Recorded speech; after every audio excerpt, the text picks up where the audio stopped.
Okay, hi everyone. So today we're going to talk about the breadwinner, and specifically we're going to talk about symbolism in the breadwinner.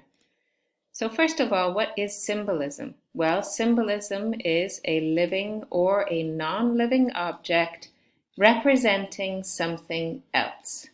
For example, an apple may represent temptation, like in the story of Adam and Eve, or a heart usually represents love.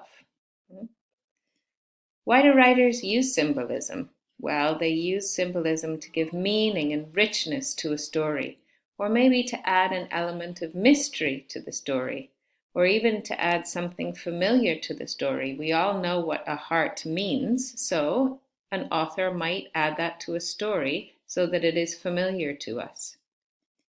Let's look at the breadwinner. There are many symbols in the breadwinner.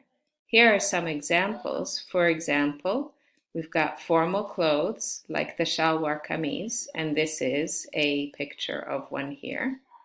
Flowers, specific foods, books, and buckets and water as well. There's always buckets and water being carried.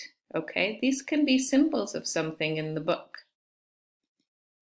Let's look at an example. So let's look at the shalwar kameez. What is that a symbol of in the story? In the breadwinner, Parvana has to get rid of her shalwar kameez. This is a symbol of her past, okay? Selling the clothes is like losing the past, okay? So the clothes become a symbol of her past, which is gone, and her life has changed very much. Later in the story, Parvana has to wear her brother's shalwar kameez, and this becomes a symbol of, unfortunately, her brother's sad death. And when she wears it, it becomes a symbol of her new identity, not necessarily a nice new identity, but a new identity. So now it's your turn. So choose one from this list and think about what it symbolizes. And I will give you a task to do. Okay? Thank you very much. Bye-bye.